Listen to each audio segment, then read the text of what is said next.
Avec le deuxième panel. Le modérateur est M. Tawfiq Awad. M. Tawfiq Awad est président de Banque du Maroc. Il est également consultant et intermédiaire en assurance. Alors, le titre de ce deuxième panel est le suivant: les points de vue des opérateurs économiques. Donc, il y a M. Mustafa Fakher qui va intervenir. Par la suite, M. Mohamed Lazizi, Maître Kamal Sia,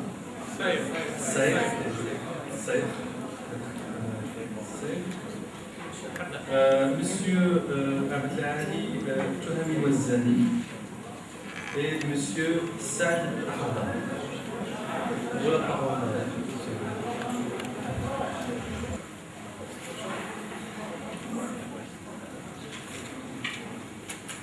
Bismillahirrahmanirrahim. Nous entendons tout de suite notre après-midi de travail. Je sais que c'est un petit peu, c'est pas l'heure de la sieste, il faut rester éveillé. Ça c'est un. Deux, il fait un petit peu chaud, donc messieurs, si vous voulez tomber la veste, n'hésitez pas. Et la parole est à monsieur Fakher, au nom de monsieur Kalia, président du CCRI.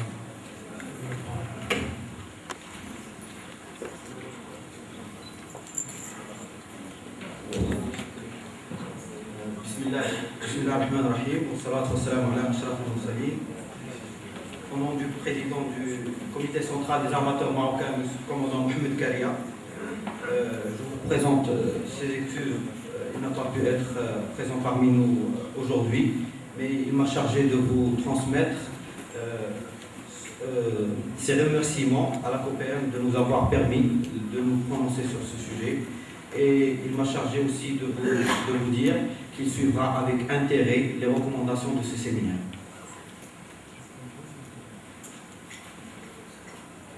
Monsieur le Président de la COPEM, Messieurs les Présidents des associations professionnelles, Mesdames et Messieurs les professionnels du secteur maritime et portuaire, je voudrais tout d'abord saluer vivement l'initiative de la COPEM et de ses partenaires d'avoir rassemblé, encore une fois, la grande famille maritime et portuaire du Maroc.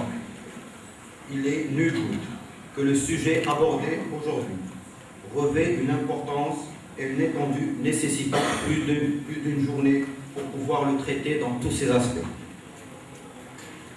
Le débat que vous venez d'initier à travers ce séminaire me semble arriver à point nommé pour réfléchir ensemble sur les moyens à mettre en œuvre pour accompagner les profondes mutations que connaît le secteur du transport maritime marocain depuis sa libéralisation en 2007. Aujourd'hui, les secteurs maritimes et portuaires marocains souffrent de certaines pratiques dépassées qui portent gravement atteinte au développement et à la réputation de notre secteur. S'il est certain que la saisie conservatoire du navire est un acte légitime au niveau du droit pour la préservation des intérêts des demandeurs, celui-ci ne doit pas être perverti. Les armateurs, dont l'outil de travail principal est le navire, sont les premiers à souffrir de tout acte de saisie. Si effectivement, plusieurs autres parties prenantes peuvent en être des victimes collatérales, néanmoins, les armateurs en subissent les pertes les plus importantes.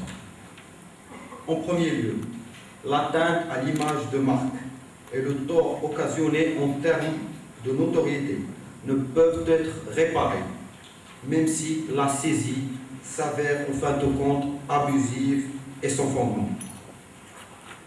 L'armateur subit d'autres pertes plus directes encore, et j'en citerai quelques-unes.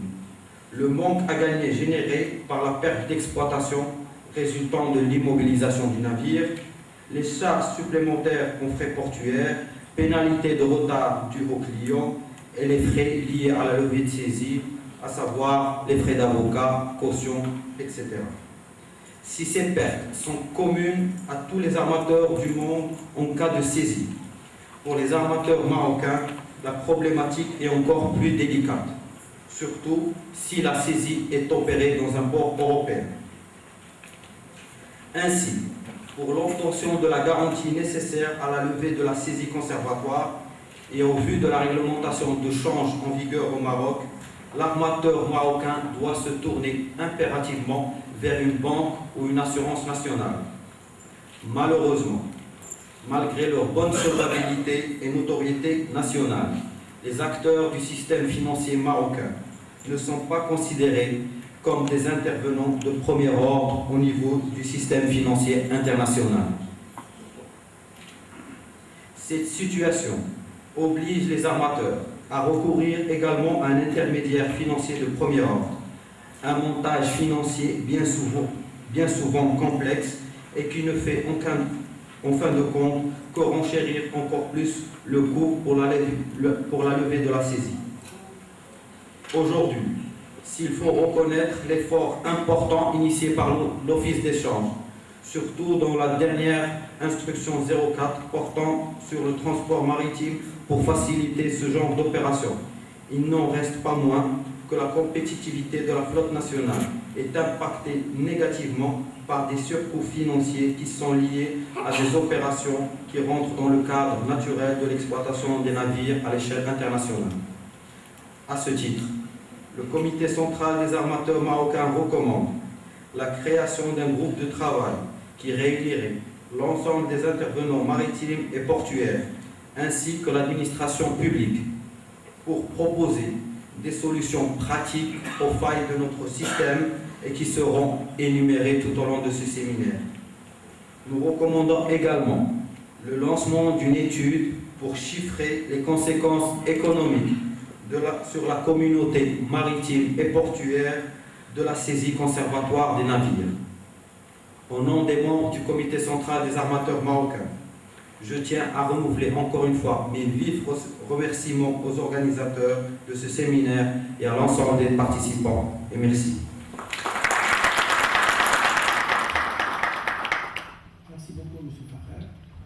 La parole est à notre ami M. Mohamed Azizi, directeur général de la DEFMA. M. Azizi est docteur en droit, membre de plusieurs associations et il est passé par plusieurs expériences professionnelles dans le monde de l'assurance et aujourd'hui dans le monde des biens à clé. À vous la parole.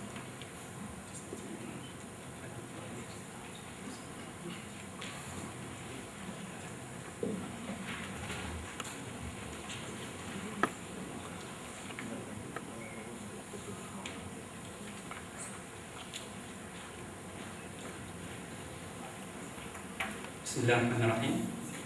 Merci M. Rouet. Permettez-moi tout d'abord de remercier OPM pour l'ANP et l'agence TNSA pour l'organisation de ce séminaire sur ce sujet d'importance capitale concernant la saisie conservatoire des navires. La question qui nous est de savoir si, du point de vue des protecting clubs, la saisie conservatoire est une action préservatrice ou une action abusive. Bien qu'il appartienne aux tribunaux marocains de décider et de déterminer dans chaque cas d'espèce s'il s'agit d'une action abusive ou pas, force est de reconnaître que la saisie conservatoire est un droit reconnu aux créanciers par le droit interne et le droit international. c'est l'exercice de cette action qui risque, compte tenu du cadre juridique actuel caractérisé par des textes insuffisants, de donner lieu à un abus de droit aux conséquences graves. En effet, en dépit de sa gravité et de sa fréquence, la saisie conservatoire des navires au Maroc est réglementée de façon très insuffisante. Jusqu'à la ratification par le Maroc de la Convention de Bruxelles de 1952, la saisie conservatoire des navires était régie sur le plan interne par un seul texte, l'article 110 du DCCR. Un monstre juridique qui permet de saisir tout bâtiment à n'importe quelle époque pour toute créance, quand bien même cette créance n'aurait aucun lien avec l'exploitation du navire.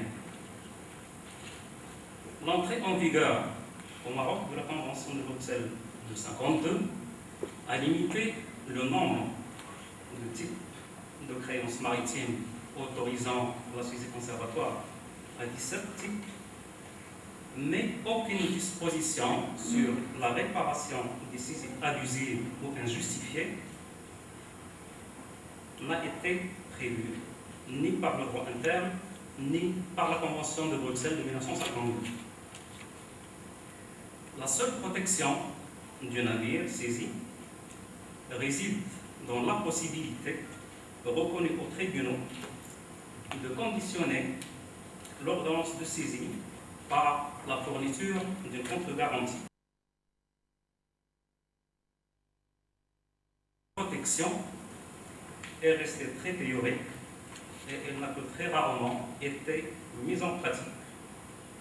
Les pouvoirs exorbitants de saisie ainsi reconnus aux saisissants risquent dans ces conditions de donner lieu à des abus de ce droit.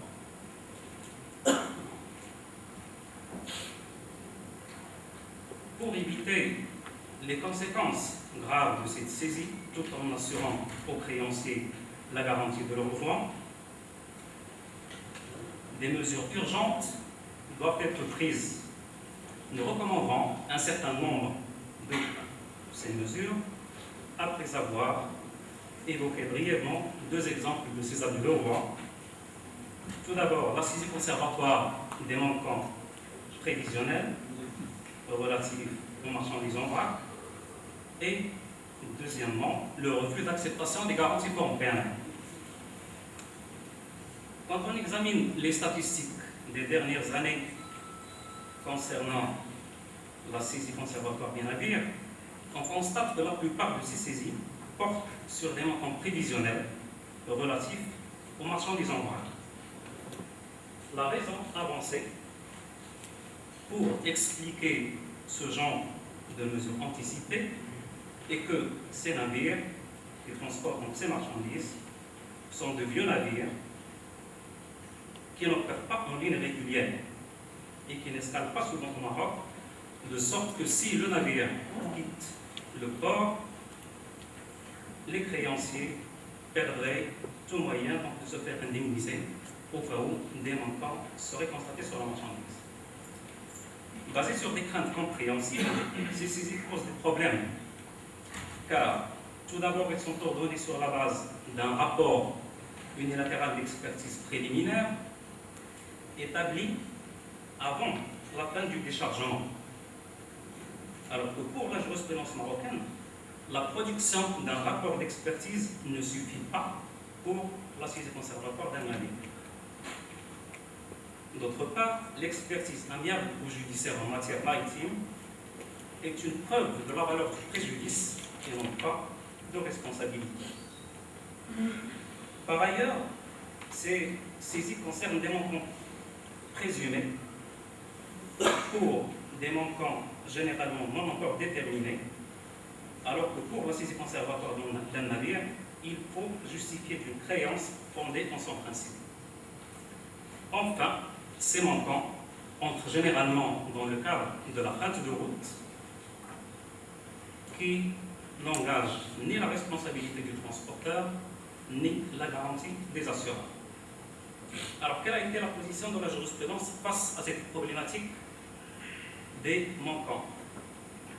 Avant l'entrée en vigueur des règles d'Hambourg, la Convention de Bruxelles de 1924 pour l'unification de certaines règles en matière de connaissement exonérait le transporteur maritime de toute responsabilité pour fin de route.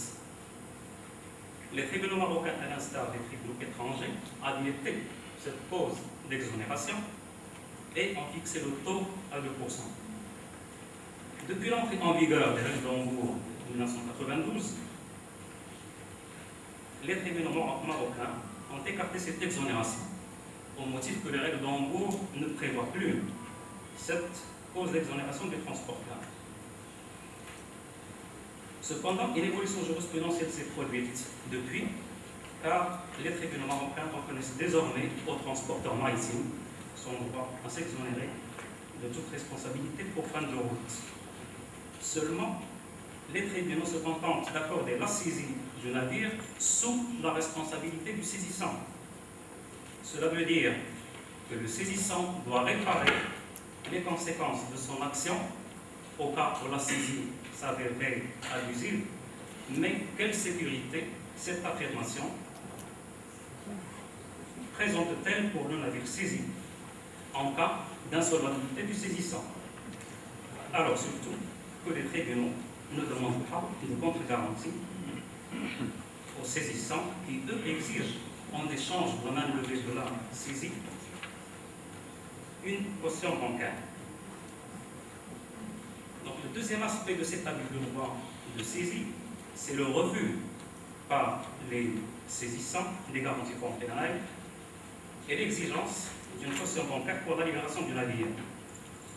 Ils n'acceptent la garantie pénale qu'à titre tout à fait exceptionnel et provisoire en attendant la mise en place de la caution bancaire, alors que cette garantie pénale est acceptée dans le monde entier en raison de ses multiples avantages qu'on peut résumer comme suit. D'abord, les avantages de la garantie pénale pour les réclamants. La garantie club est une réponse rapide au souci des réclamants, car elle peut être obtenue dans des délais très courts, contrairement aux cautions bancaires.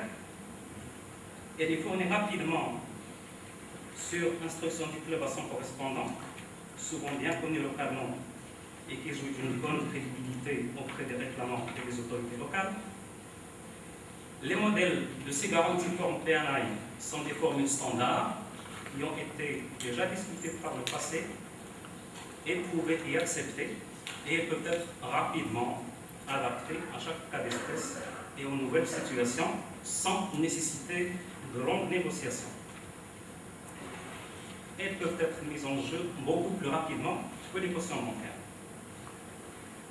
La garantie pénale est aussi une solide garantie financière qui dépasse la capacité de nombreuses banques, car les réserves actuelles de l'international groupe de PNI excèdent plusieurs milliards de dollars.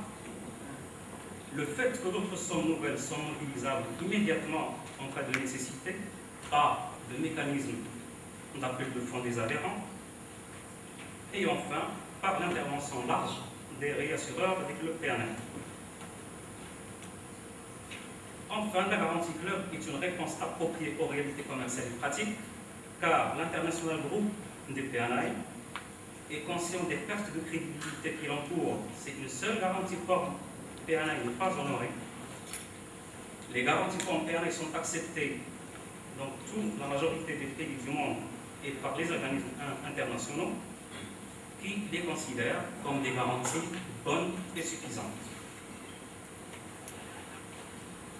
Quels sont les avantages de ces garanties PNI pour les clubs? Eh bien, ils sont au nombre de 2 et leur permettent de faire l'économie de temps et des frais financiers et leur évitent les frais bancaires et les coûts de gestion normalement générés par les cautions.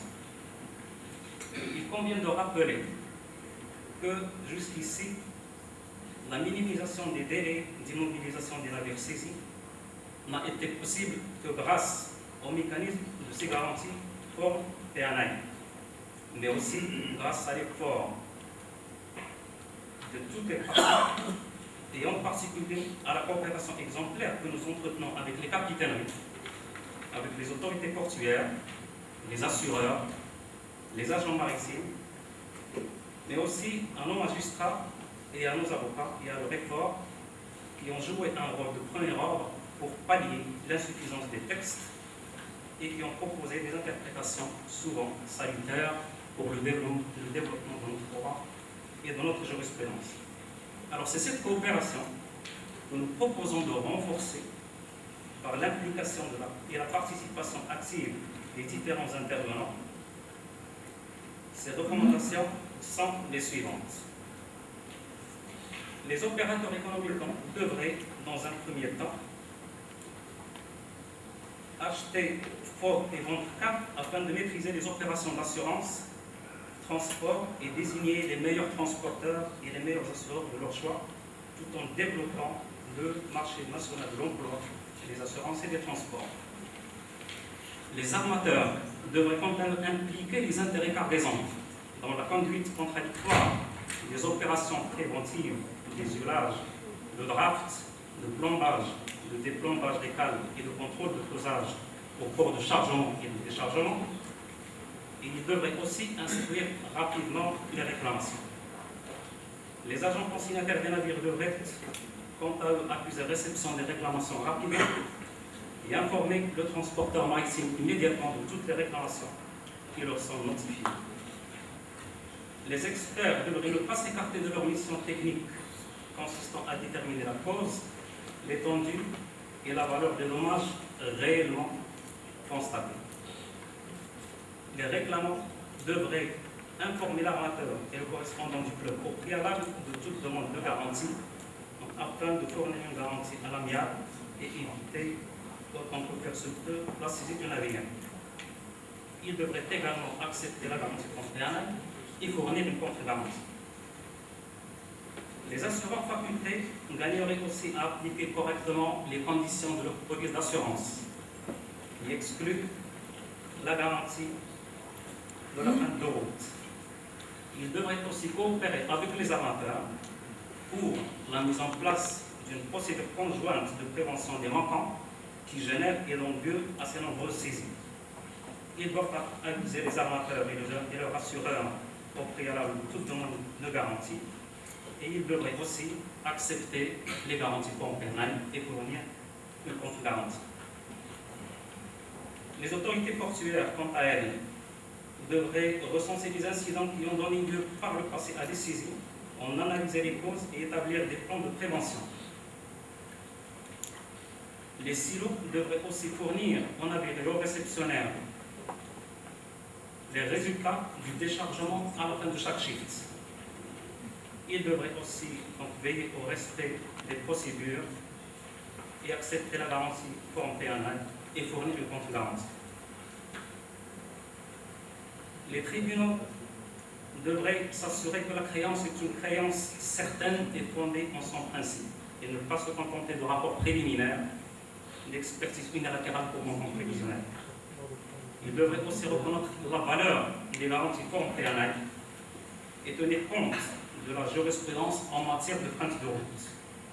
Ils devraient activer les dispositions relatives à la contre-garantie et devraient annexer les connaissances à l'ordonnance de saisie systématiquement pour gagner du temps et identifier le transporteur et éventuellement le club couvrant le navire. Enfin, les pouvoirs publics devraient encourager l'assurance faculté pour la généraliser, voire la rendre obligatoire. Les pouvoirs publics aussi gagneraient à sortir de l'oubli le projet de code maritime et établir des ponts entre l'entreprise et les établissements de formation, des juges, des magistrats notamment, et devraient ratifier la convention de 1999. En ce qui concerne les PNA Club, ils devraient honorer leurs engagements en cas de mise en jeu de garantie. Les correspondants des clubs devraient traiter les réclamations avec célérité et régler les montants transactionnels dans les meilleurs délais. Telles sont les recommandations de coopération et des mesures urgentes qui nous paraissent indispensables pour établir un équilibre entre les intérêts en présence et garantir les droits des créanciers sans porter préjudice au navire, ni compromettre notre activité économique et portuaire. Autrement, les navires voudraient nos ports et iraient chercher refuge ailleurs, sous d'autres cieux plus cléments, au profit d'autres ports concurrents, peut-être pas très loin de chez nous d'ailleurs. La saisie conservatoire est certainement un droit reconnu aux créanciers, mais il doit être utilisé avec modération et sans abus. Je vous remercie.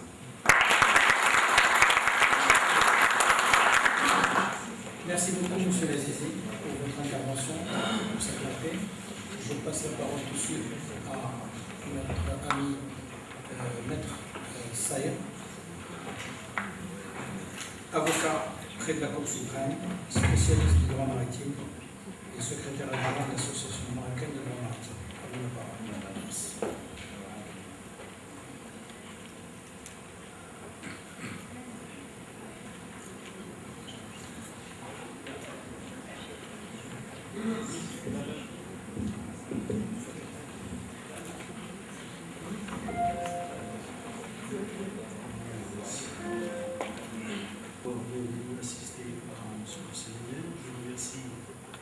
L'association de m'avoir invité de lui représenter les intérêts des assureurs. Très difficile, bien entendu, vu ce que surtout notre ami Lazizi a reproché. Je commencerai par dire que la différence essentielle entre la saisie conservatoire de droit commun et la saisie conservatoire en droit maritime, c'est l'immobilisation du navire. C'est de là que viennent tous les maux dont se plaignent les armateurs.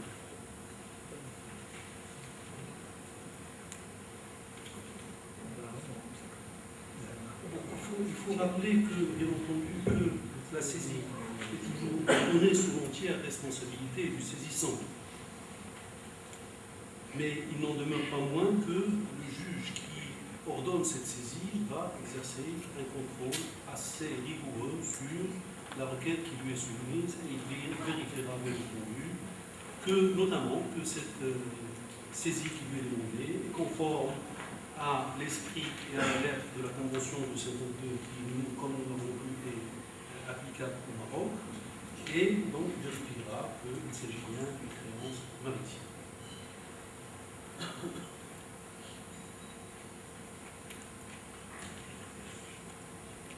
Il faut dire aussi que la saisie étant ordonnée hors la présence des parties, ce n'est qu'à l'occasion du contentieux de mainlevée de saisie que le juge aura réellement à apprécier son bien fondé.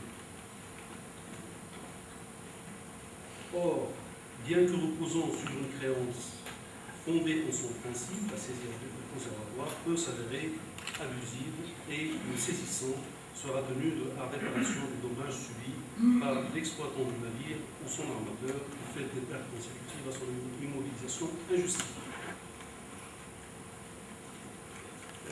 Planiol disait que le droit cesse où l'abus commence. Et là est toute la question. Donc, quand est-ce qu'on pourra considérer qu'une saisie est abusive? Combien même une saisie serait une créance, le fondement de la saisie, c'est-à-dire la créance invoquée ou le droit invoqué serait fondé, cela ne veut pas pour autant dire que la saisie, l'exercice de ce droit, de cette faculté qui est accordée aux créanciers, ne s'avère pas abusive. Il faut dire que, comme nous l'avons vu, la Convention de Bruxelles de 52 ne s'est pas intéressée du tout à la question de la responsabilité consécutive à la saisie conservatoire d'un navire. Elle a à cet égard renvoyé à la loi nationale des États, de l'État dans lequel la saisie est ordonnée. C'est son article 6 qui dispose à cet égard que toutes les contestations relatives à la responsabilité du demandeur pour dommages causés à la suite de la saisie du navire ou pour frais de caution ou de garantie fournis en vue de le libérer ou d'en empêcher la saisie seront réglés par la loi de l'État contractant dans le sort duquel la saisie a été pratiquée. L'article 6 renvoie également aux règles de procédure du même État. Donc, la Convention n'a pas réglé la question. Il faut constater aussi que le Code de commerce maritime de 1919 n'a pas régi la question non plus. Son article unique, l'article 110, est vraiment très, très vague à ce sujet. Ça ne régit pas la question. Il s'intéresse uniquement à la levée de la saisie au cas de commission de conclusion. Donc, comment la question peut être abordée? Je pense qu'elle peut être abordée sous les règles de droit commun, en l'occurrence celles des dispositions des articles 77 et 78 du Code des obligations de contrat, et qui exige 3 conditions, à savoir l'existence d'un dommage, une faute, la nécessité d'une faute, et un bien de cause et d'effet. Il est certain que l'immobilisation, d'abord par immobilisation, qu'est-ce qu'il faut entendre? Est-ce qu'il faut entendre que c'est à partir du moment où la saisie, l'ordonnance de saisie est notifiée, ou est-ce qu'il faut entendre que c'est à partir du moment où le navire est en état d'appareiller?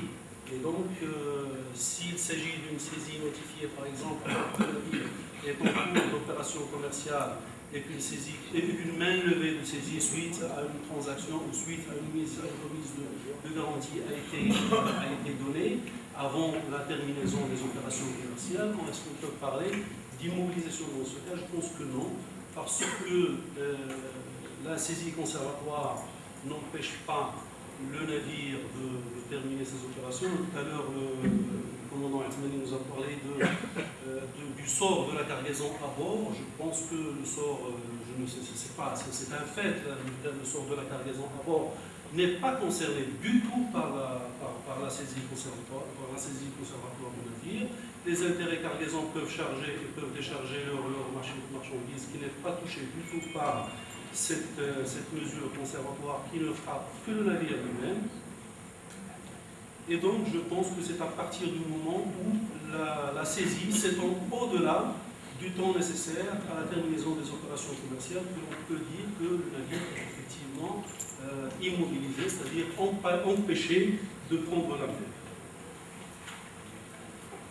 Bon, pour ce qui concerne le dommage, tout à l'heure, M. Fakir, qui représentait le commandant Karia, nous a parlé